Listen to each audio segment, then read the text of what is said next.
Olá, meus amigos, mais uma vez juntos aqui para mais um vídeo. Lembrando a você que ainda não se inscreveu, vá lá no YouTube, canal Antônio Lima Braga Júnior, faça a sua inscrição para que você possa receber a notificação dos nossos vídeos assim que nós postarmos, ok? Você já deve ter ouvido a expressão que o perdão é o perfume que as flores exalam quando são esmagadas. No capítulo de hoje, o 23º do livro de Lucas, vamos ver sobre o martírio de Jesus Cristo. Há uma narrativa detalhada, riquíssima, sobre esse julgamento, condenação, crucificação e morte de Jesus. O autor Lucas foi bem detalhista e vamos lá. Em menos de 24 horas, Jesus foi preso, interrogado, julgado, condenado e executado. Uma rapidez que até hoje assusta os estudantes de direito.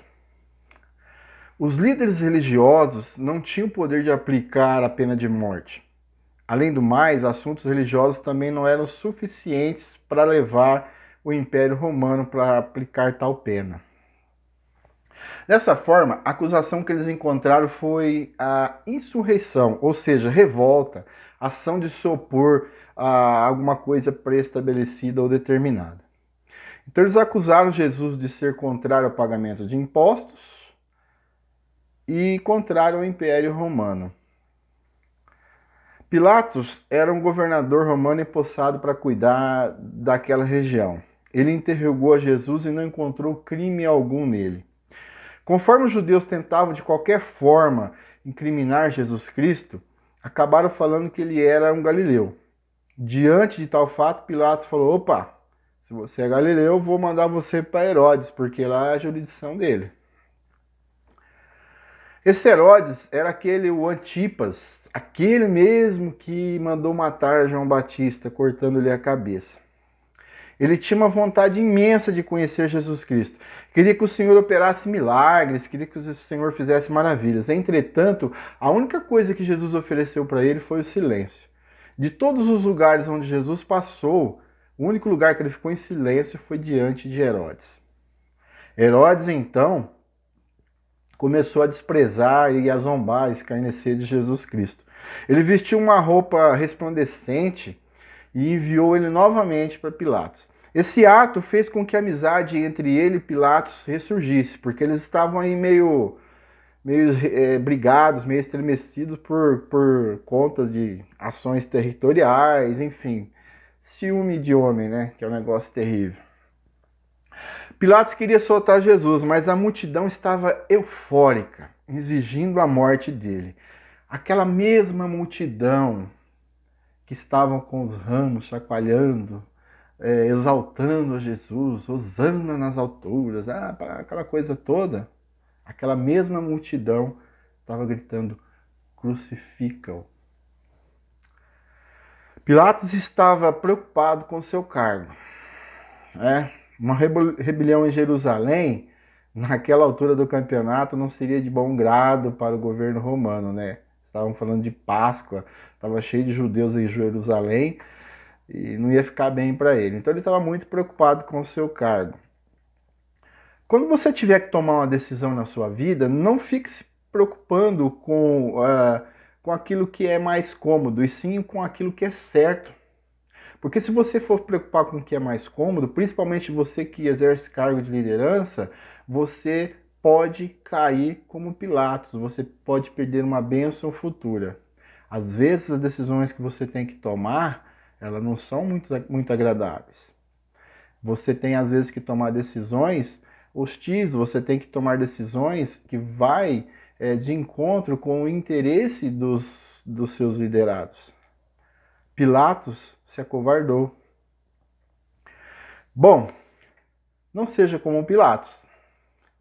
Jesus foi submetido a várias autoridades. Jamais foi encontrado crime algum nele. Óbvio. Pilatos resolveu então castigar Jesus e depois soltá-lo. Está lá no versículo 16. Ele acreditava que com esse artifício ia conseguir para fazer o meio de campo ali e ao mesmo tempo libertar Jesus, porque ele não tinha encontrado nada de errado com ele.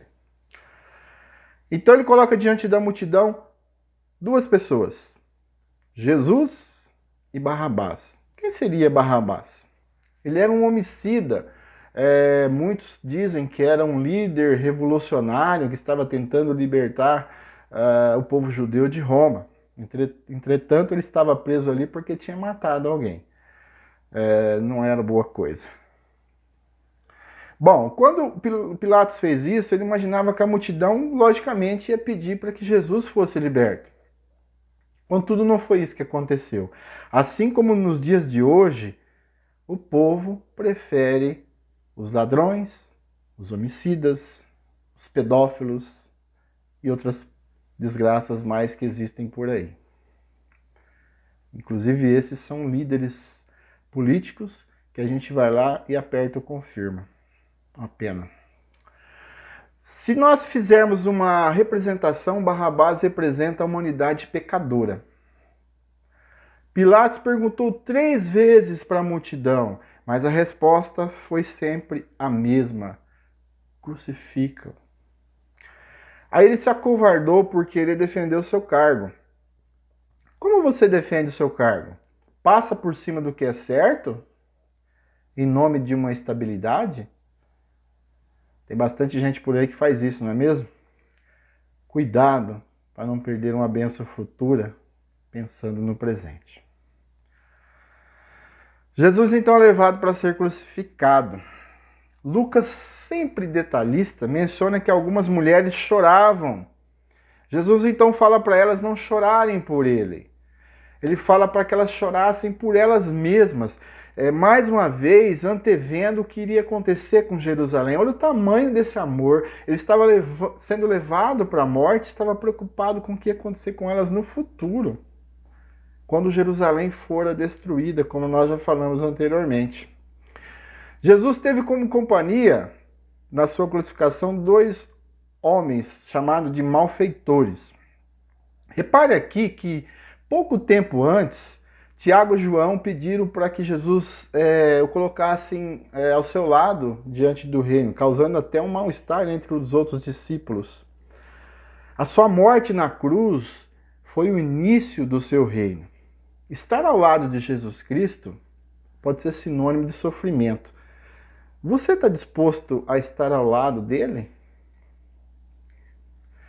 Diante de tanto sofrimento, a rosa exalou seu perfume. Jesus intercedeu por aqueles que estavam maltratando. Pediu a Deus perdão para todos, pois não sabiam o que estavam fazendo. Meus amigos, essa oração intercessora abriu caminho para a salvação até para os assassinos de Jesus. Lá no livro dos Atos, veremos que nós vamos ver mais adiante, mas lá em Atos 6 e 7, conta que muitos sacerdotes, tidos como os doutores da lei, que estavam perseguindo Jesus, se renderam e se converteram à fé cristã. Que oração! Que oração!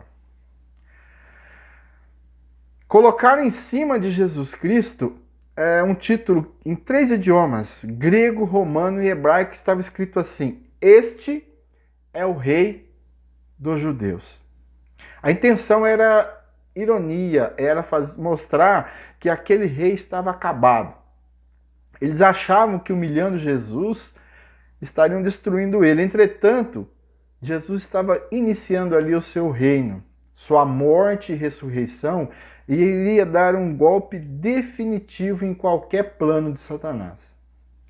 Um dos malfeitores que estavam ali ao lado de Jesus começou a blasfemar. Porém, o outro, ele repreendeu ele e pediu clemência ao Senhor. Jesus lhe concedeu a graça da salvação. Aqui fica um exemplo de fé.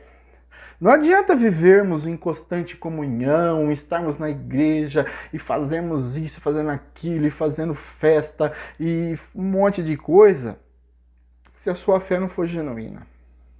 Aquele homem que estava na cruz, o malfeitor, teve uma fé genuína. Ele olhou para Jesus Cristo e viu a salvação da sua vida, da sua alma. Faça como ele. Olhe para Jesus e veja a salvação da sua alma. Não olhe para Jesus como um rito. Hoje é domingo, eu preciso fazer isso, isso, isso, porque é o dia de fazer. Mas a sua fé, ela é genuína? De repente, algo sobrenatural aconteceu. Por cerca de 3 horas, a Terra ficou escura em pleno dia, né? Chamado eclipse. Alguns estudiosos falam, foi um eclipse que aconteceu. Muita coincidência, né? Muita coincidência. Ou seja, pode até ser um eclipse. Justamente naquele momento, quando Jesus morreu. Em seguida, meus amigos, o véu do templo se rasga ao meio. O templo tinha alguns compartimentos.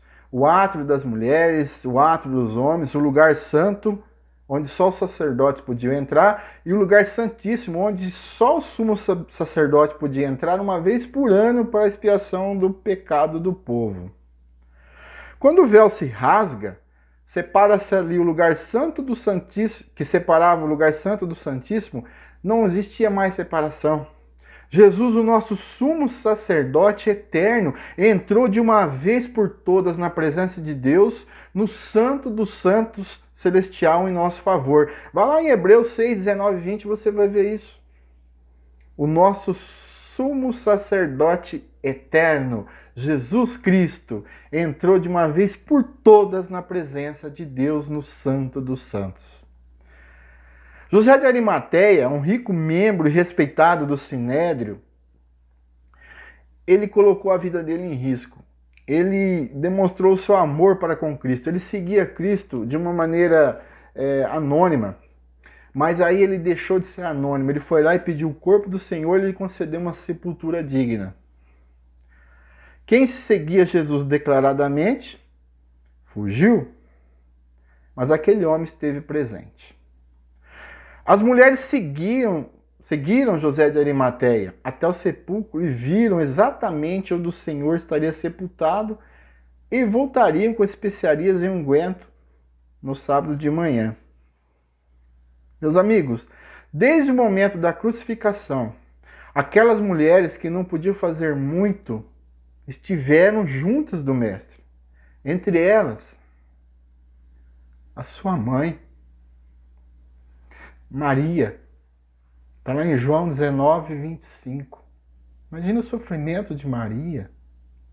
Ver seu filho sendo crucificado. Elas permaneceram perto da cruz quando a maioria dos discípulos fugiram.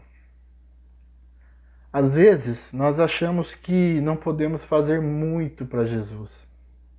Mas devemos nos preocupar com aquilo que podemos e não com aquilo que não podemos. Pense nisso. Bom dia. Que a paz do nosso Senhor Jesus Cristo vivo esteja com todos.